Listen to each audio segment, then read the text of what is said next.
JEE main 2026 का जो जनवरी attempt है, ये मेरे ख्याल से अब 70 दिन के आसपास दूर है।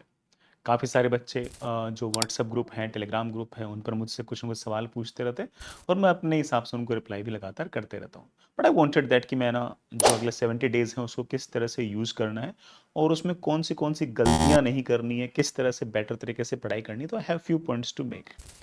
सबसे पहला सवाल बच्चों का रहता है कि सर कौन से इंपॉर्टेंट चैप्टर्स हैं फिज़िक्स के अंदर? तो यार देखो मैं वैसे तो ऐसे मान के चलता हूँ कि ना पूरा सब्जेक्ट ही कंप्लीट करना चाहिए। कोई भी चैप्टर छोड़ना नहीं चाहिए और ख़ास तौर से ना इसलिए नहीं छोड़ना चाहिए क्योंकि कई चैप्टर इतने आसान हैं कि आप उनको छोड़ के जाते हो और उसका उनका बिल्कुल लल्लू बिल्कुल आसान सवाल पूछ लेता है और अपन उसमें आंसर नहीं ला पाते हैं। जैसे मैं फिर भी कोई बच्चा अगर मेरे पीछे पड़ेगा कि सर ये कौन से चैप्टर उनको छोड़ने ही नहीं है, तो आई वुड से दैट कि एक तो मॉडर्न फिजिक्स बिल्कुल नहीं छोड़ना। केटीजी थर्मोडायनामिक्स अगेन ईजियर और स्कोरिंग है। मॉडर्न फिजिक्स में ध्यान रखें कि बहुत सारे जो बच्चे हैं ना, वो कॉलिजन फ्रीक्वेंसी हो गया, है ना, मीन फ्री पाथ हो गया, ऐसे टॉपिक्स छोड़ के जाते हैं, तो उनको छोड़ के ना जाएँ।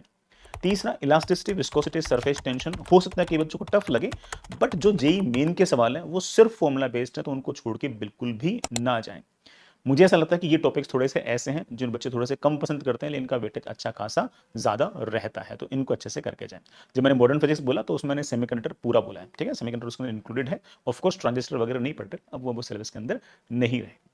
दूसरा बच्चों का मेन कंसर्न रहता है कि सर रिवाइज़ कैसे करें? इफेक्टिव रिवीजन किस तरह से हो सकता है? तो आई वुड से दैट कि देखो ना, रिवीजन में सबसे ज़्यादा इंपॉर्टेंट चीज़ ये है कि ना, आप है ना, अपने जो खुद के हाथों से जो नोट्स बनाए ना, उनको यूज़ करो।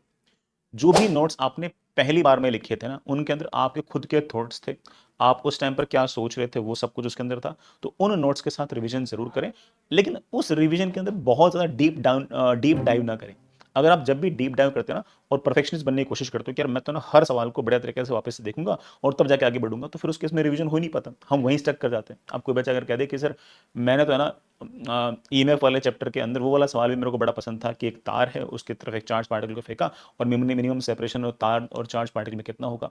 एक चार्ज पार्टिकल को इलेक्ट्रिक फील्ड और मैग्नेटिक फील्ड दोनों के अंदर फेंका गया और इलेक्ट्रिक फील्ड और मैग्नेटिक फील्ड एक दूसरे के परपेंडिकुलर, और जो पार्टिकल का जो मोशन है वो साइक्लोइड वाला है। सर ये वाला सवाल करूंगा मैं रिवीजन के टाइम।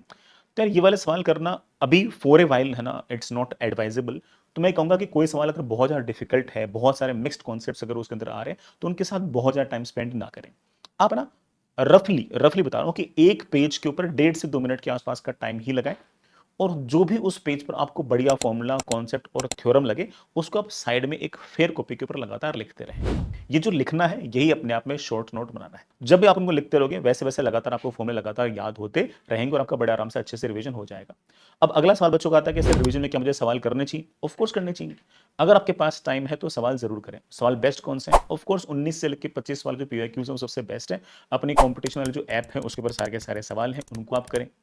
जो कंपटीशन के बच्चे हैं, उनमें से किसी को अगर ऐसा लगे कि सर मैं सारे सवाल नहीं कर पाऊंगी, उस केस में वो पीवाईक्यू एक्सप्रेस को यूज करके रिवीजन करें। वो बड़े एफिशिएंटली कम समय के अंदर आपका सारा सारा काम बड़े अच्छे से बना देगा। ठीक, तो रिवीजन के अंदर सवाल करने इंपॉर्टेंट है। सवाल कौन से करें, उसमें हल्का फुल्का आप थोड़ा बहुत अपना दिमाग लगा सकते हो। जैसे सबसे आइडियल चीज तो ये है कि जो पीवाईक्यूज आपसे पहली बार में गलत हुए हो, वो सारे के सारे सवाल आपको वापस से करने चाहिए।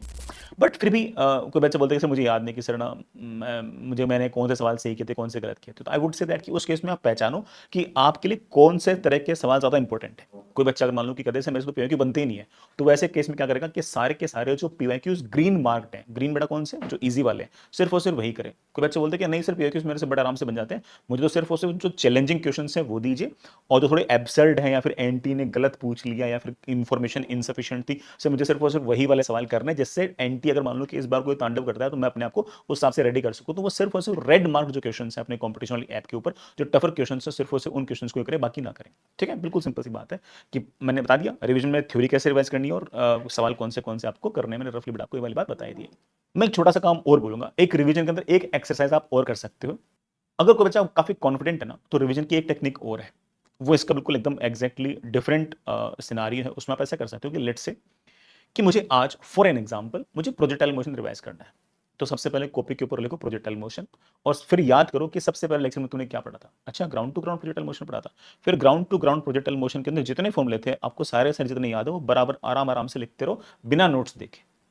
रेंज कितनी थी, टाइम ऑफ फ्लाइट क्या थी, मैक्सिमम हाइट पर वेलोसिटी कितनी थी, मैक्सिमम हाइट कितनी थी, इक्वेशन ऑफ ट्रजेक्टरी क्या थी, उसके अलग अलग जो फॉर्म थी वो क्या थी, पोजीशन फ्रॉम टावर कैसा था, पोजीशन ऑफ टावर में कौन से केस थे, इंक्लाइन प्लेन पर क्या क्या फॉर्मूले थे, वगैरह वगैरह। जो चीज़ आपको सारी की सारी याद थी वो सारे सारे बढ़िया से लिखो।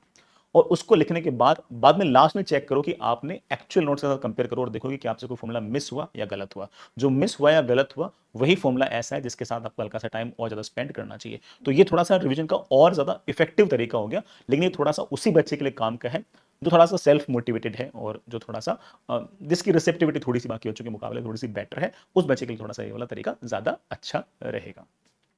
तीसरा, मुझे ऐसा लगता है कि आप लोगों ने टेस्ट वगैरह देना स्टार्ट कर दिए होंगे। जो भी अपने प्रखर प्रवीण वाले बच्चे हैं वो अपने रेगुलर टेस्ट के साथ साथ जेई मेट्स के टेस्ट देना स्टार्ट कर चुके होंगे। सीक्यू वाले बच्चे मेरे ख्याल से अब जेई मेट्स के टेस्ट देना भी स्टार्ट कर चुके होंगे। इसके अलावा आपके पास लगातार स्पीड टेस्ट आ रहे हैं, उन स्पीड टेस्ट को भी लगातार देते रहिएगा। स्पीड टेस्ट से बहुत सारे फंडे आपके लगातार क्लियर होते रहेंगे। टेस्ट देना इंपॉर्टेंट है, लेकिन टेस्ट के साथ साथ उसको एनालाइज करना भी इंपॉर्टेंट है। एनालाइज करने के लिए मैं छोटी सी बात कहूंगा। लेट्स से कि आपके पास 75 क्वेश्चंस थे फॉर एग्जांपल, उसमें से आपने 45 सवाल बिल्कुल सही कर दिए।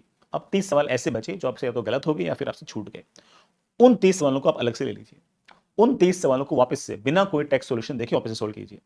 उन 30 में से अभी भी लगभग लगभग 15 के आसपास सवाल ऐसे होंगे जो आपसे बिना कोई टेक्स्ट सॉल्यूशन देखे अब बन जाएंगे। एक्चुअल पेपर में नहीं बने थे, अब बन जाएंगे। आपको पता लग गया उस टाइम पर कोई आपसे गलती हो गई थी, कोई ना कोई सिली मिस्टेक, कैलकुलेशन मिस्टेक हो गई थी, लेकिन अब आप जब थोड़ा से फ्री माइंड से कर रहे हो तो आपसे उसमें से कुछ ना कुछ सवाल आपसे बन जाएंगे। खासतौर से ये पता होने के बाद कि वाला सवाल मेरे से गलत हुआ है, फिर बच्चा जब फ्रेश सोचता है तो उसको और पर्सपेक्टिव मिलता है और वो बड़े आराम से उस सवाल को कर लेता है। फिर भी कोई 15 सवाल ऐसे रखे जो आपसे अभी भी नहीं बने हैं। इन 15 सवालों के अंदर आप टेक्स्ट सॉल्यूशन देखिए, और टेक्स्ट सॉल्यूशन देके छोड़िए नहीं, टेक्स्ट सॉल्यूशन देख के वापस से कीजिए, पूरी कैलकुलेशन वगैरह करके फाइनल आंसर तक पहुंचिए और लास्ट में ये लिखिए कि व्हाट वेंट रॉन्ग, मुझसे वाला सवाल गलत क्यों हुआ। जो भी कारण है, कितना ही सिली कारण क्यों ना हो, उसको लिखें जरूर। जैसे लेट्स से कि मैंने इनकरेक्ट को करेक्ट पढ़ लिया था, सवाल में लिखा होता which of the following option is incorrect, और मैंने पढ़ लिया which of the following option is correct, और मेरा ऑफ कोर्स आंसर गलत आ गया। जो भी सिली मिस्टेक है उसको राइट डाउन करो कि क्या गलत हुआ। ऐसे अगर हम सिली मिस्टेक्स को राइट डाउन करेंगे तो हमारे सबकॉन्शियस माइंड के अंदर लगातार ये फिट बैठता जाएगा कि मैं कौन सी कॉमन मिस्टेक्स कमिट करता हूं, और जब भी उस तरह की सिचुएशन अराइज होंगी, जो कि ऑफ कोर्स होंगी, तो हम बड़े आराम से उनको आइडेंटिफाई कर पाएंगे और हम थोड़े से कॉशियस हो पाएंगे। उस कॉशियसनेस के कारण ऑब्वियस बात है कि हम थोड़ा सा ज्यादा जो नेगेटिव मार्किंग जो है उसको बड़े आराम से मैनेज कर पाएंगे। इसके साथ ही साथ आपका जो टेस्ट का एनालिसिस है उसमें चेक कीजिए कि आपने क्या जो अनअटेम्प्टेड क्वेश्चंस हैं और जो रॉन्ग क्वेश्चंस हैं उनके अंदर क्या बहुत ज्यादा टाइम स्पेंड किया है क्या। अगर आपने पूरे के पूरे 3 घंटे का 180 मिनट का बहुत ज्यादा फ्रैक्शन अगर उसके अंदर वेस्ट किया है, तो आपको इसका मतलब सवाल छांटने के अंदर और ज्यादा कॉशियस रहना चाहिए, जो आपको धीरे धीरे प्रैक्टिस हो भी जाएगी। दूसरी बात यह है कि ना, आप ये चेक कीजिए कि आपके एक स्टेमिना वाला आपके पास एक ऑप्शन आया होगा ना, आपके जो टेस्ट एनालिसिस है उसमें एक स्टेमिना वाला ऑप्शन आ रखा होगा। उसमें पूरे पूरे टेस्ट को 45 मिनट्स के अंदर डिवाइड कर रखा होगा। अक्सर बच्चों के लास्ट के 45 मिनट्स के अंदर नंबर कम आते हैं। तो अगर आपके बहुत ज्यादा ड्रास्टिकली अगर लास्ट के 45 मिनट्स के अंदर नंबर कम है, इसका मतलब यह है कि आपका स्टेमिना थोड़ा सा कमजोर है और आपको ज्यादा टाइम लगातार 3 घंटे बैठने में आपको इश्यूज हैं। तो उस केस में आपको थोड़ी सी लगातार 3 घंटे बैठने की आदत आपको थोड़ी सी ज्यादा डालनी पड़ेगी। ऐसे अगर आप अभी से अगर टेस्ट एनालिसिस करोगे तो आपके पास एनफ टाइम रहेगा उसके ऊपर एक्ट करने के लिए। मेरी तरफ से इतना ही था। फिर भी अगर आपके मन में कोई और शंका हो, कोई और डाउट हो, तो आप कमेंट बॉक्स में लिख देना। I will try to reply और make a video on that. All the best, bye.